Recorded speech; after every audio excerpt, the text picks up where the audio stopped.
Alex was a regular teenager who had always wanted to master English. Growing up in a small town where most people spoke the local language, he found it challenging to learn English beyond the basics. However, he had a dream. He wanted to travel, connect with people from different countries, and eventually work in an international organization. He knew that for his dreams to come true, he would need to learn English thoroughly, not just how to speak it, but how to think in it naturally.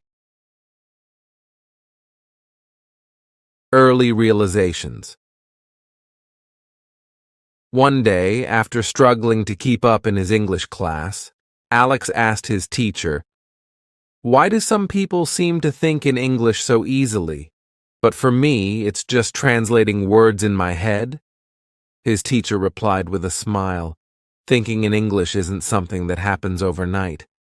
It's a habit that takes time, but with practice, you'll get there."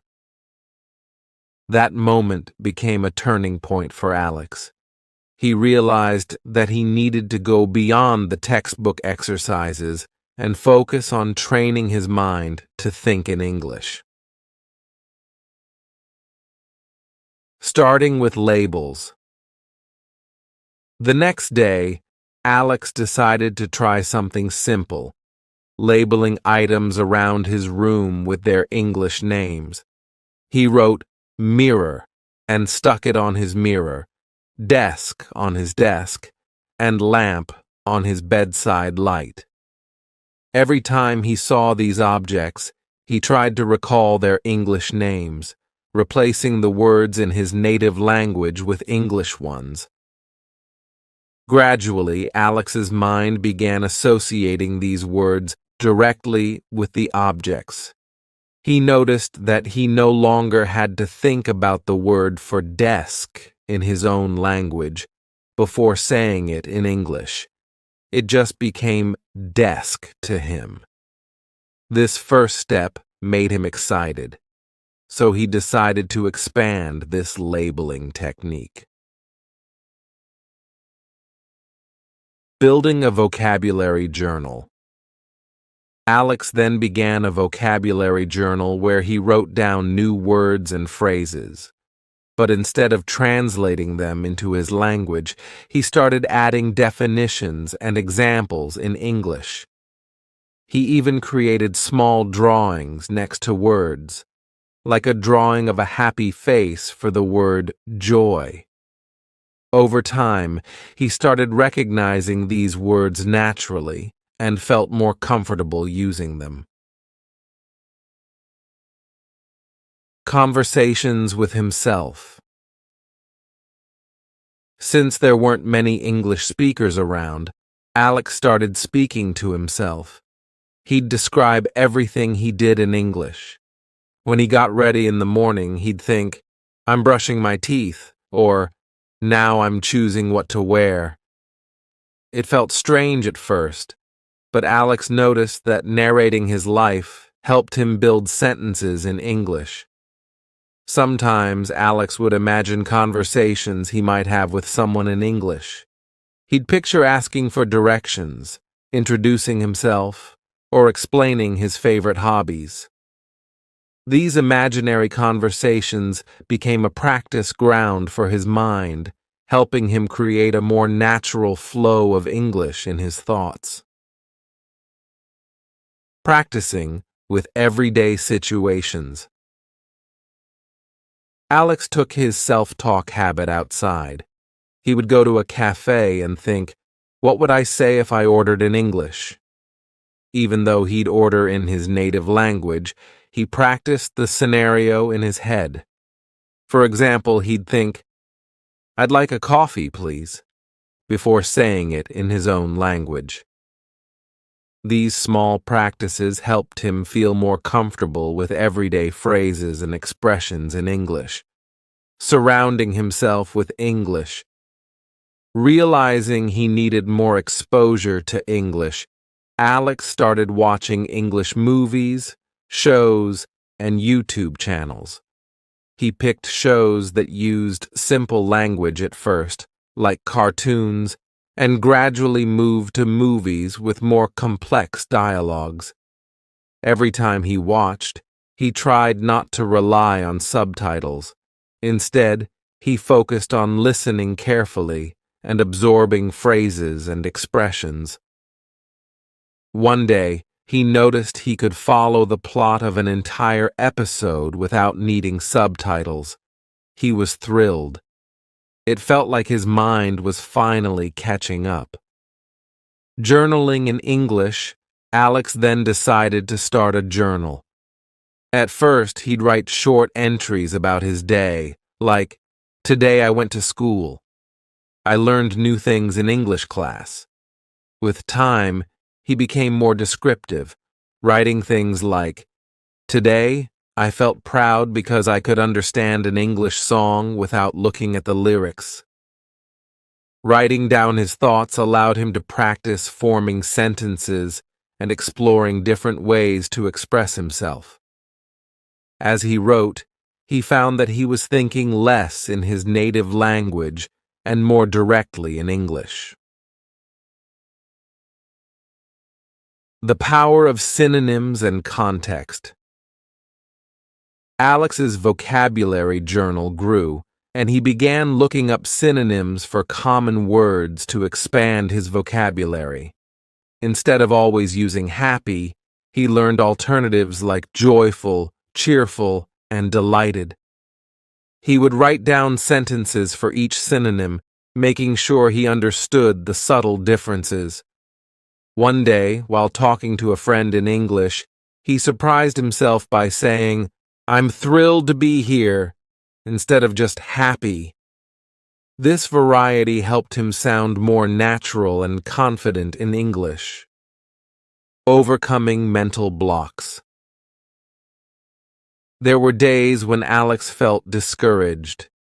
He'd slip back into his native language, especially when he was tired or frustrated, but he reminded himself that thinking in English was a journey, and each step forward counted. To keep himself motivated, Alex would celebrate small victories. When he realized he had dreamt in English for the first time, he was overjoyed.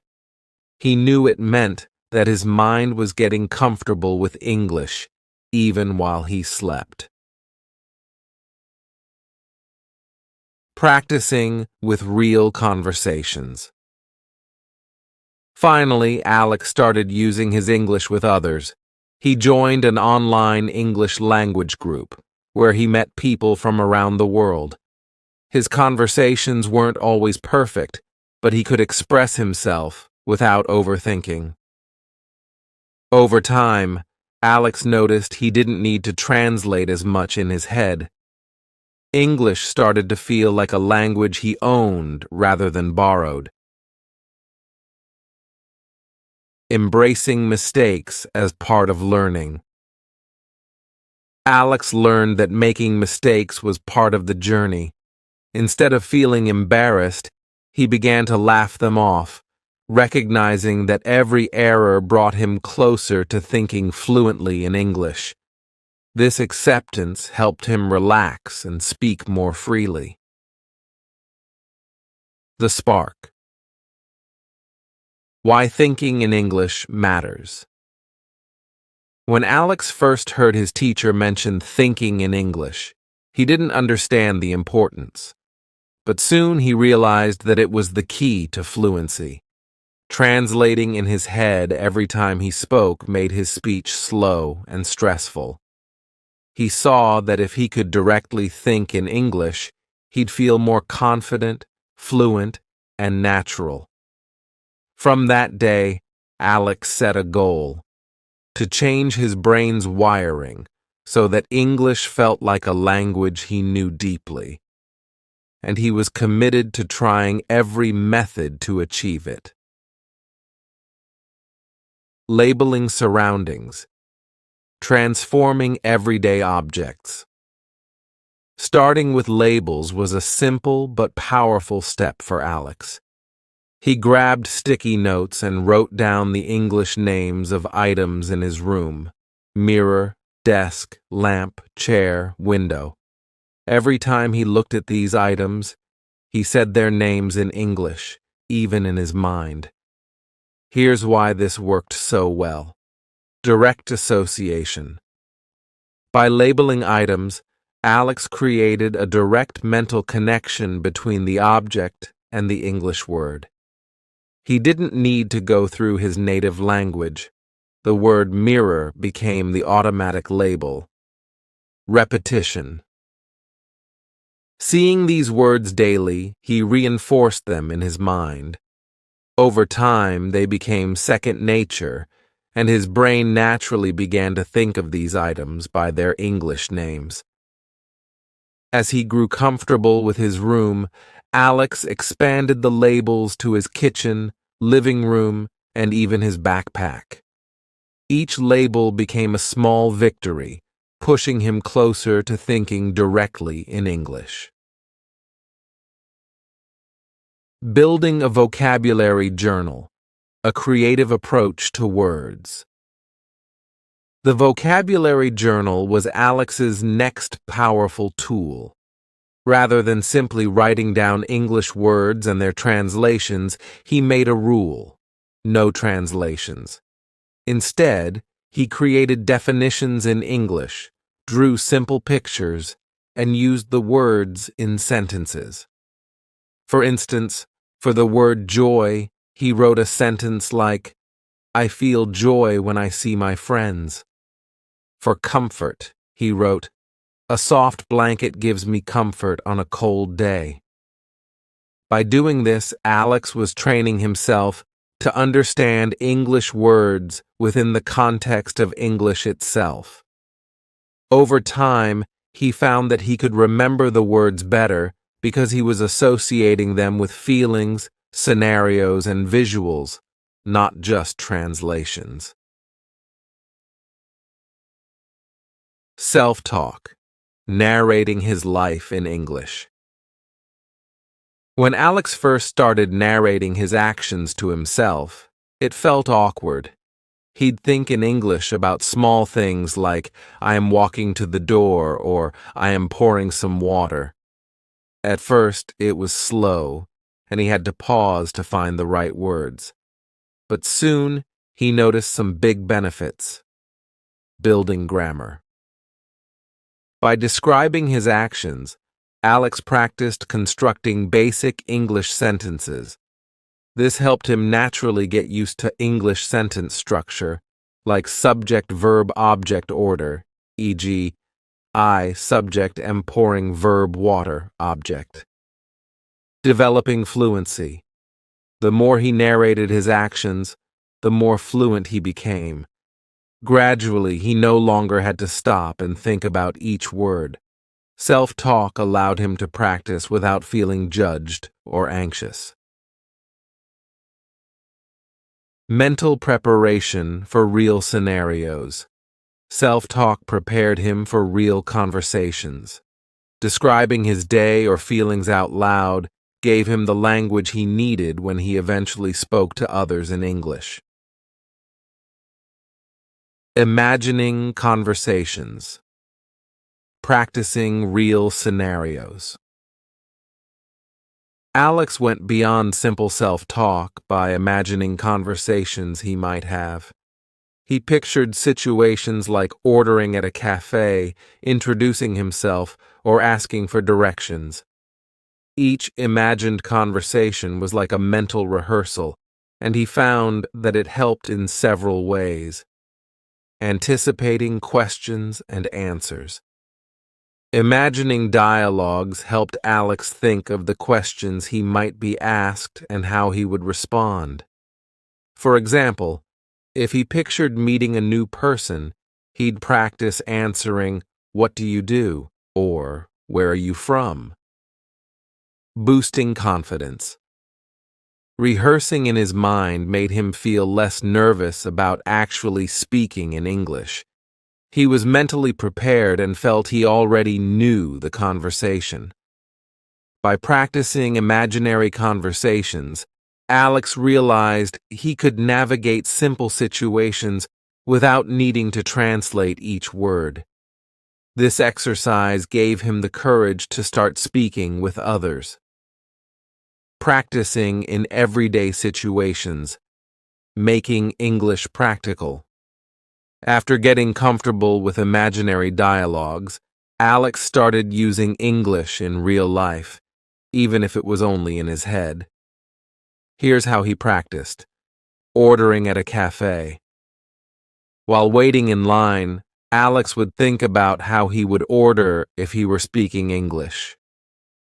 "I'd like a coffee, please." Even though he placed his order in his native language, mentally practicing in English made him feel more comfortable with basic phrases. These small exercises taught him how to structure sentences for real-life situations, making English a part of his daily routine. Slowly, he began to feel that English wasn't a foreign language, but something he could use naturally. Immersion, surrounding himself with English content. Recognizing the importance of exposure, Alex decided to immerse himself fully in English. He chose English language media that matched his level so he wouldn't get overwhelmed. Here's what he did: watching cartoons. Cartoons used simple language, so they were perfect for his initial stages. They also used exaggerated expressions and clear speech, helping him understand even without subtitles. Switching to shows and movies. Gradually, he moved on to movies and shows. He turned off the subtitles to challenge himself, relying on context and expressions. He'd pause if he missed something, but tried to rely less on translations and more on the story. Listening to English music. He chose songs with slower lyrics to start with, like acoustic or folk music. When he could understand an entire song without needing to look up the words, it felt like a huge achievement. By immersing himself in English, Alex was constantly exposed to natural language, including slang, intonation, and rhythm. It was challenging, but he saw that his brain was adapting. He began to understand words without needing to translate them mentally. Journaling in English. Reflecting in the language. When Alex started journaling, it was another major step. He started with short sentences and gradually expanded his entries. Here's why journaling helped. Processing thoughts in English. Writing in English forced Alex to organize his thoughts and express his feelings without translating. For instance, if he was frustrated with a tough day, he'd try to express it in English. Today was challenging, but I learned something new. Practicing sentence structure. Journaling helped him practice writing naturally. Over time, he began experimenting with more complex sentences like, "Despite feeling tired, I managed to complete my homework." Tracking progress. He kept every journal entry so he could look back and see how far he'd come. Noticing improvements in his writing motivated him to keep going. Journaling became a way for Alex to reflect and grow his English skills in a safe space. Synonyms and context, enhancing vocabulary. Instead of memorizing long lists of words, Alex focused on learning words with similar meanings. He'd pick a common word and explore its synonyms, using each in a sentence to understand their different contexts. For example, happy. He found joyful, cheerful, delighted, and thrilled. Learning context. He wrote sentences like, "I'm delighted it's sunny today," and I'm thrilled about my new English skills. This helped him see the unique uses of each word. Learning synonyms made his vocabulary richer, giving him options and helping him sound more natural when he spoke. He began using these words automatically, without translating. Accepting mistakes, embracing growth. One of Alex's greatest realizations was that mistakes weren't failures. They were signs of progress. Here's why this shift was powerful. Reduced anxiety. Knowing that mistakes were normal helped him relax. He could speak and write without overthinking each word. Learning from errors. Every mistake helped him identify areas to work on. For example, if he made a grammar error, he'd go back and review it, solidifying his understanding. Accepting mistakes made Alex more resilient, and over time, his confidence and fluency grew naturally. Expanding his environment, integrating English into all aspects of life. Having already immersed himself in English media and labeled everything he could around him, Alex wanted to make English an even more integral part of his everyday environment. To do this, he went beyond his immediate surroundings, switching technology settings. Alex changed the language settings on his phone, laptop, and any apps he used frequently. By seeing English in all his notifications, menus, and app settings, he was prompted to think in English whenever he interacted with technology. If he wanted to adjust a setting or look something up, he had to navigate in English. Following English-speaking influencers and news. He began following English-speaking influencers on social media, especially those who discussed topics he loved, like travel, culture, and language learning. Reading posts and watching short video stories helped him adapt to the natural, everyday use of English in social media. The news apps he followed now reported world events in English, and each headline became a new chance to think directly in English. These steps gave Alex constant, passive exposure to English. He was surrounded by it and realized he didn't need to rely on his native language for most daily activities. Experimenting with advanced vocabulary, capturing complex thoughts. As Alex continued to grow, he wanted to express more complex ideas and emotions. Basic words were no longer enough to convey his thoughts accurately. He began challenging himself to learn and use advanced vocabulary in meaningful ways, creating word maps. For each advanced word he learned, Alex would create a word map, noting down related synonyms, antonyms, and sample sentences. For instance, if he learned the word ambitious, he'd include related words like driven and goal-oriented, and create sentences such as, "She has an ambitious plan for the project." This helped him understand shades of meaning, building his vocabulary in layers rather than isolated words. Writing detailed journal entries. Alex started pushing himself to write more descriptively in his journal, moving from simple sentences to more detailed entries. Instead of "today was a great day," he'd write, "Today was fulfilling because I finally completed my project." By practicing these richer sentences, he gained the ability to express himself with more precision and depth. This process helped Alex develop a nuanced understanding of English. His thoughts grew more sophisticated, and he started feeling as if he was not just translating, but truly thinking and feeling in English. practicing active listening and shadowing, perfecting pronunciation and rhythm.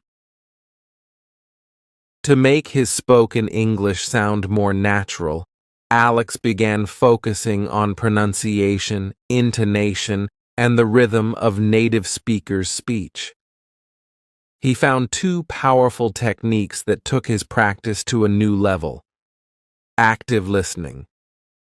Alex listened carefully to how native speakers stressed words and used pauses in natural conversation. He watched interviews, paying attention to speakers' tones when they expressed happiness, surprise, or sadness.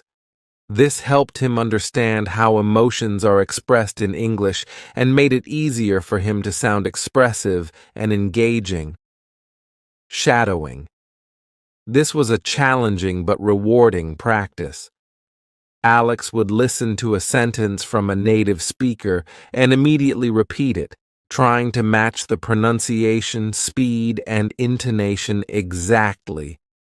He'd pick a line, pause the audio, and say the sentence out loud, copying the speaker's rhythm and accent as closely as possible. This practice helped him improve his pronunciation and made his spoken English sound more natural.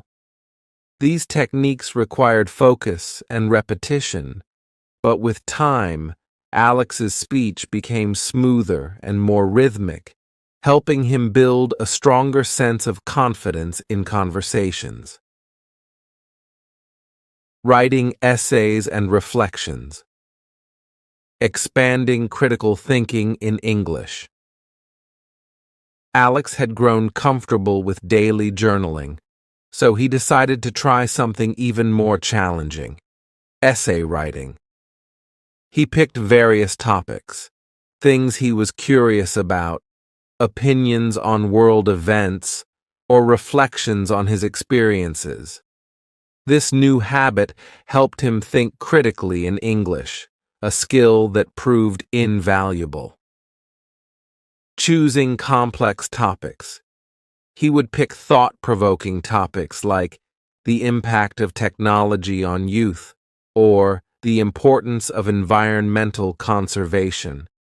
Writing about these topics forced him to organize his thoughts, explain complex ideas, and consider alternative viewpoints, all in English. Practicing structured writing. As he wrote essays, Alex practiced structuring his thoughts with introductions, main points, and conclusions. This helped him organize his ideas more efficiently, making his thinking process in English more sophisticated and less reliant on basic vocabulary or phrasing. Writing essays honed Alex's ability to think deeply in English, preparing him for discussions that required complex arguments or abstract ideas. It was another milestone on his journey to fully owning the language. Dreaming in English.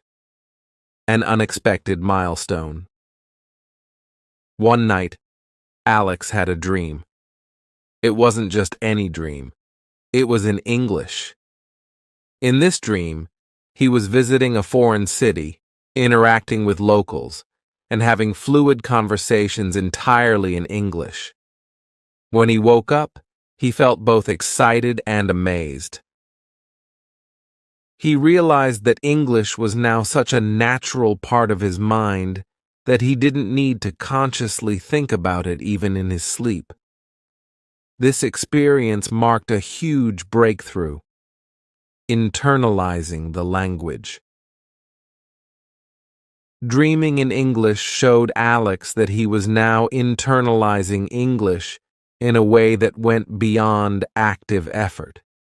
His mind could use English naturally, even subconsciously, indicating that he had achieved a deep level of fluency.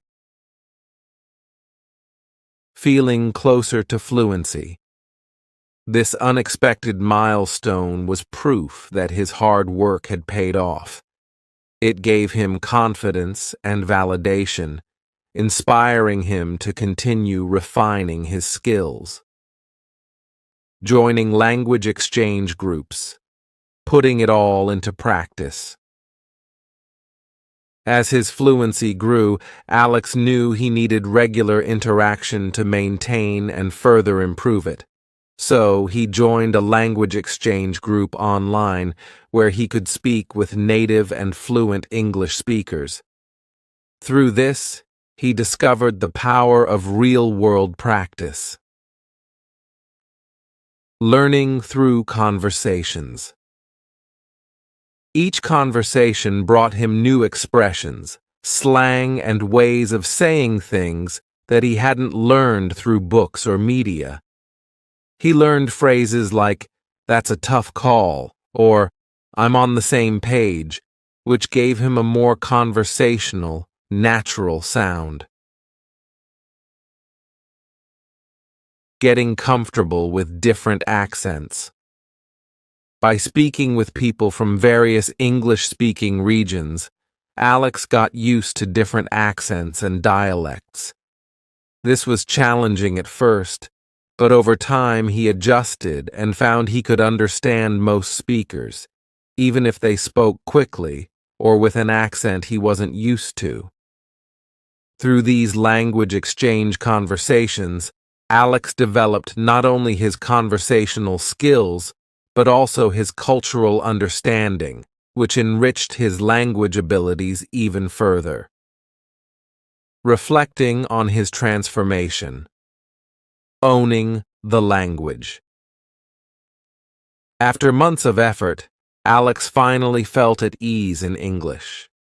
He no longer had to think about thinking in English. He simply did it. It wasn't about translating or memorizing.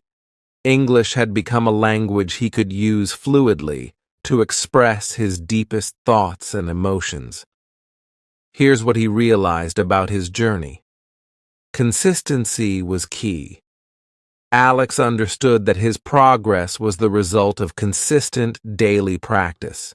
Each small step added up, and over time, he created a new mental landscape for himself in English. Embracing mistakes helped him grow. He saw that every mistake taught him something valuable. Rather than seeing errors as setbacks, he treated them as opportunities, which kept him motivated and resilient. Thinking in English became second nature. Ultimately, Alex reached a point where English didn't feel foreign or challenging. It was part of him, a language he felt he owned. He could laugh, joke, reflect, and even dream in it.